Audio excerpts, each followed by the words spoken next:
Graça e paz do Senhor Jesus. Amém. Queridos, primeiro eu quero agradecer a todos vocês, ou bocejado, hein, meu irmão? Até eu fiquei com sono aqui agora. Mas é assim mesmo. Vencendo o sono, vencendo as dificuldades, vencendo o cansaço, vencendo o desânimo, vencendo muitas vezes até mesmo a atitude daqueles que não valorizam estar na escola bíblica dominical, porque quer queira, quer não, nós somos influenciados também por aqueles que nos servem. Se de repente você faz parte de um grupo onde 5 pessoas que estão à sua volta não valorizam estar aqui, você também é tentado a não valorizar. Então, para nós estarmos aqui hoje, né, por exemplo, estou vendo o Rodrigo ali, a Luana não está, mas com certeza deve ser porque a Sarinha não está bem de saúde, alguma coisa aconteceu, porque você começa a fazer uma leitura das pessoas e com o tempo você passa a perceber que as pessoas muitas vezes não faltam por qualquer motivo, né? Existem pessoas que, se faltou, é porque alguma coisa aconteceu que quebrou o ritmo, mas geralmente a gente sabe mais ou menos quem já tem um ritmo, quem já tem vamos dizer assim, uma constância naquilo que faz. Mas eu quero dizer para você que hoje que uma palavra é fundamental para que nós possamos estar aqui nessa manhã, para que nós possamos fazer da escola bíblica algo que possa edificar a nossa vida e edificar a vida de outras pessoas. E a palavra é perseverança. Perseverança. A vida nos ensina, presta atenção, foque em mim. A vida nos ensina que quem persevera consegue melhores resultados do que aqueles que não perseveram. Isso em tudo na vida. Se você é um atleta perseverante, você consegue ter melhores resultados que um atleta que não é perseverante. Se você é um cristão perseverante, né, no sentido de resistir às tentações, de dizer não, né, aquilo que não convém, aquilo que não é de Deus na sua vida, você consegue melhores resultados do que aquele que não persevera nesse sentido. E assim vai. A perseverança, ela é necessária para quê, pastor? Para que nós possamos alcançar o destino final ou o fim que nos está reservado dentro de um caminho pelo qual nós estamos caminhando. Aqui em Hebreus capítulo 10, versículo 36 diz assim: porque necessitais de perseverança. Talvez em algumas outras versões esteja escrito paciência, porque em muitos textos bíblicos, paciência e perseverança têm o mesmo significado, para que depois de haver desfeito a vontade de Deus, possais alcançar a promessa. Possais alcançar o que, irmãos? Promessa. Qual é o fim? Qual é o alvo final desse versículo? Qual é o objetivo final, Ricardo? Porque necessitais de perseverança, para que depois de havendo feito a vontade de Deus, possais alcançar a promessa. Qual é o objetivo final? O objetivo final: entrar no céu, que é alcançar a promessa. A promessa é que um dia nós estaremos no céu. A promessa é que um dia nós conheceremos a Deus como plenamente somos conhecidos. A promessa é que um dia nós veremos face a face aquele que nos salvou. Essa é a promessa. Só que para chegar até lá, o que é preciso fazer?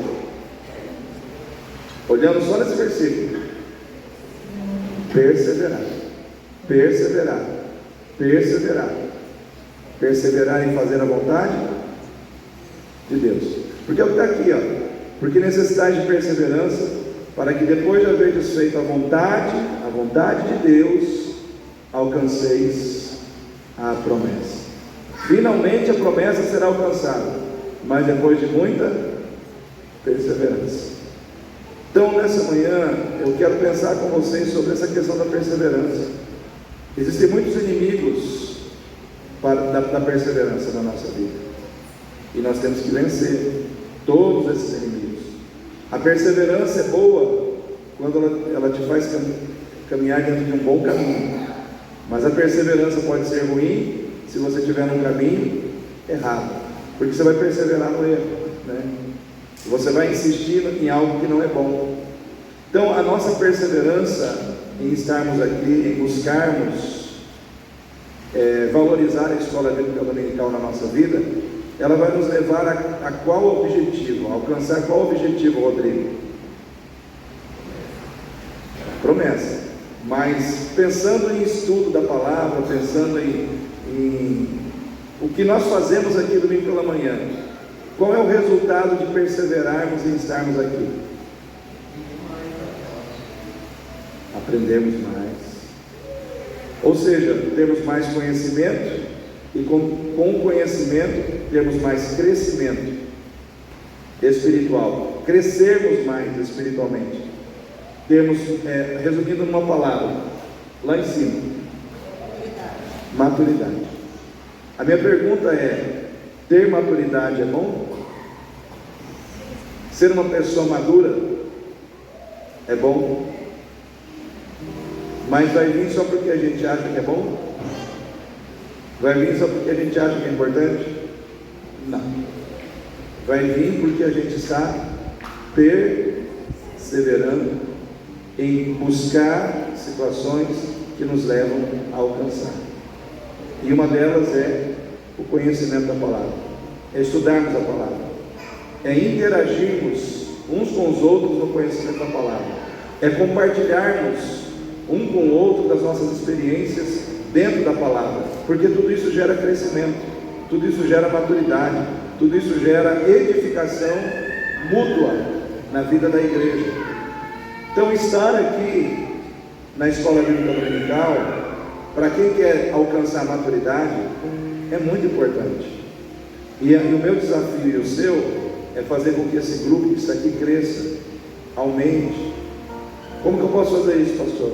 Ore pelas pessoas que você gostaria que elas estivessem aqui, que já fazem parte da igreja, mas não fazem parte da escola bíblica dominical.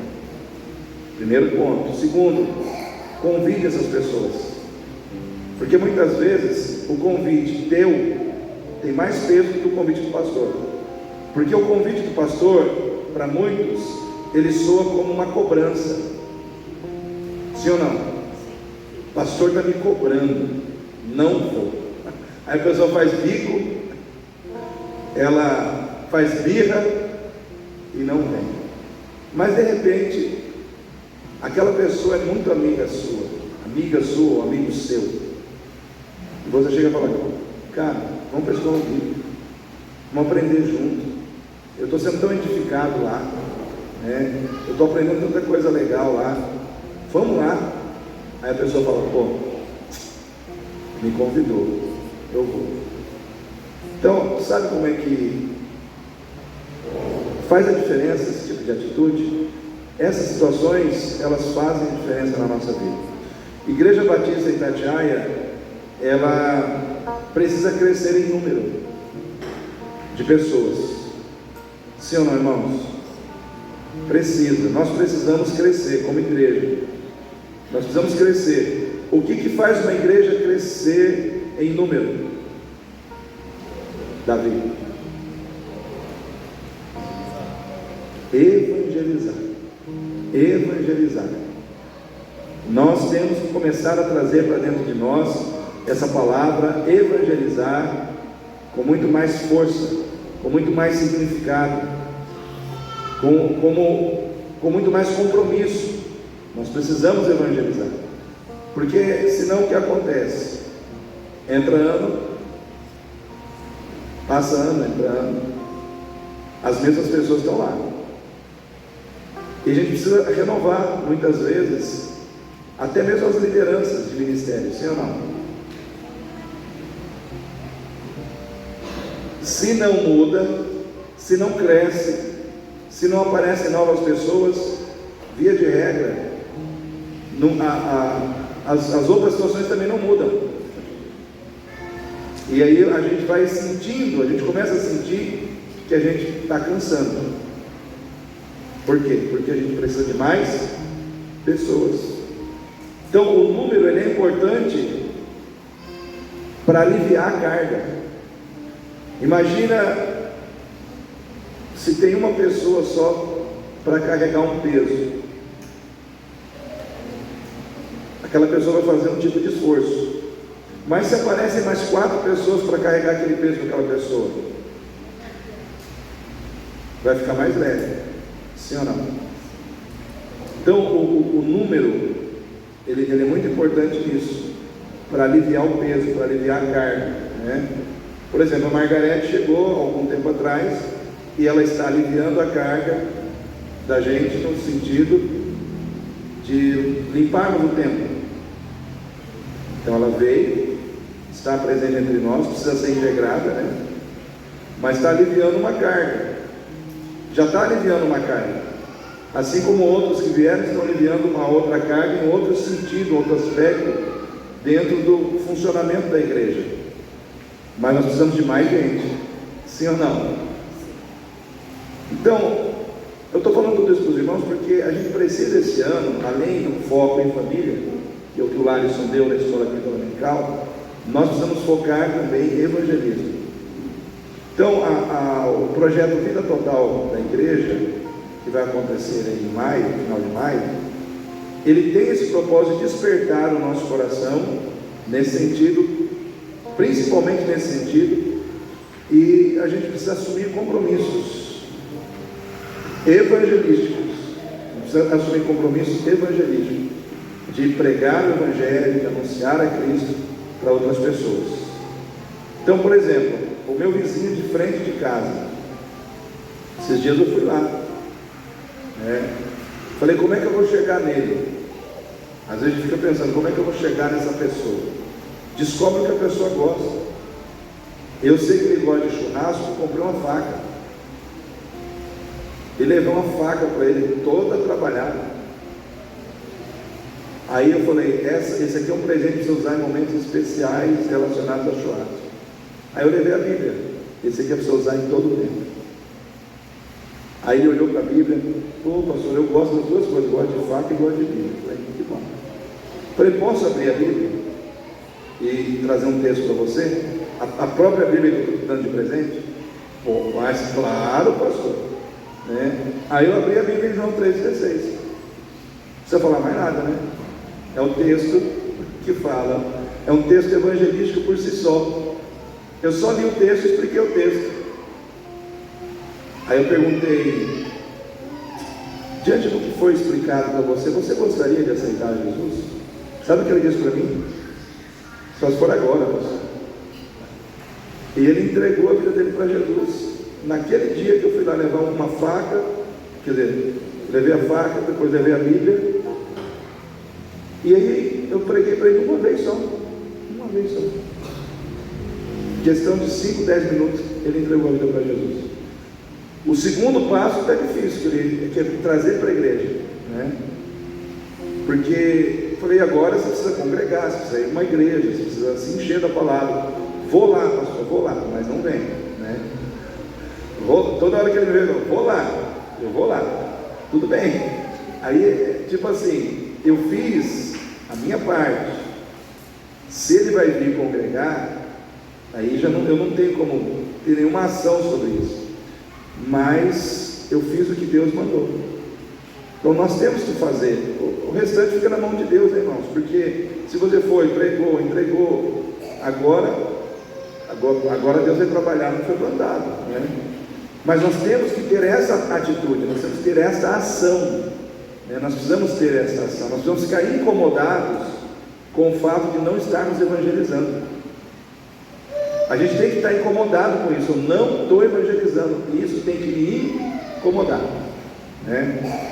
Então, eu não sei se eu vou continuar falando sobre isso à noite, porque o meu coração está muito inclinado para essa situação, mas pelo menos agora eu já queria deixar esse despertamento no coração de vocês. Nós precisamos evangelizar.